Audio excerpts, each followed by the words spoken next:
ليه يا أستاذة خديجة أصلا تكون في مشاعر غيرة بين الحما ومرات ابنها؟ وهل أصلا في تكافؤ بين الفردين عشان يكون في مقارنة وبالتالي يكون في غيرة بينهم؟ طيب. إذا احنا نبغى نفهم موضوع أول شيء الغيرة، إيش أسباب الغيرة لازم نعرف بغض النظر عن التكافؤ، لأنه هي حالة من الشعور، بس الشعور ذا له مفهوم معين. الغيرة بعض الأحيان مبررها هو الخوف من فقدان الاهتمام. طيب، يكون مثلا الولد هذا بغض النظر انه هو وحيد ولا مو وحيد، هو ولدها اللي تعبت فيه هذه المرأة، فهي ترتجي منه شيئا.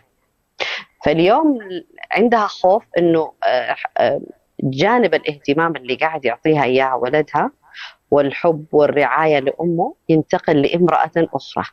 طيب، امرأة غريبة وليست من نفس دائرة المرأة نفسها، فهنا تيجي الغيرة. مم. طيب، بغض النظر طبعا الغيرة ما بتعرف عمر، لا صغير ولا كبير ولا أي مم. شيء. مم. وحتى ما في غيرة متكافئة، يعني بعض الأحيان الرجل ممكن يغار من امرأة، ما في كفاءة في الموضوع ده كله، لأنه هو عبارة عن شعور فقط يعني. فهنا بتصير مسألة الغيرة.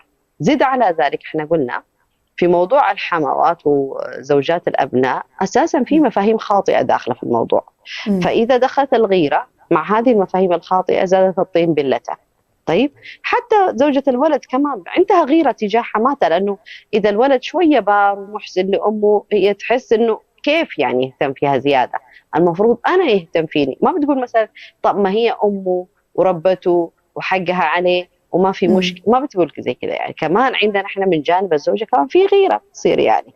واحنا ما نبغى نسلط الضوء كمان على موضوع الحمات فقط ونترك ولد الولد كأنها هي المغلوبة على أمرها. لا، بعض الأحيان والله الحمات تكون طيبة جدا وممتازة وكل شيء، لكن تجيكي من مرة الولد عندها هذه إنه تعتقد إنه زوج هذا ملكية خاصة، تتعامل معه مم. على هذا الأساس.